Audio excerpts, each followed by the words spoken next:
We are now in aspect 6 of our first lecture on Tavani's Computational Ethics, chapter 4, where we draw some general conclusions about morality from our discussion of utilitarianism and Kantianism.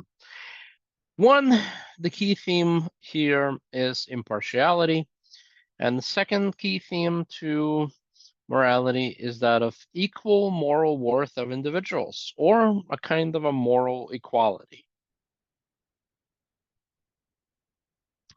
Let us pull back. What is the takeaway here? The takeaway is that we, as rational beings, think about what's morally right and wrong and can do our best to try to figure it out or fall short of it. In the Western philosophical tradition, that attempts to articulate what morality is on the basis of reason alone, utilitarianism and Kantianism are agreed to articulate the deep foundations of our moral thinking and are the starting point of our thinking about what is moral. They're not the last word, and they're not complete articulations of morality, but they do capture important moments and starting points in our thinking about what is right and wrong. Utilitarianism boils down to that moral actions produce the greatest happiness or reduction in suffering for the greatest number of persons, while Kantianism boils down to that autonomy and freedom of each person must be respected as ends in themselves.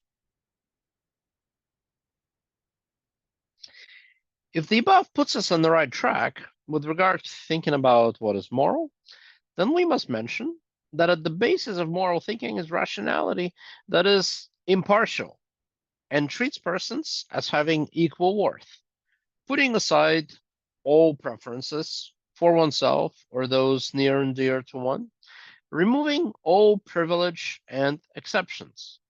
In other words, from the moral standpoint, it does not matter whether my relatives, friends, lovers, or I myself happen to be among the 5 persons or the 1 person in the trolley problem.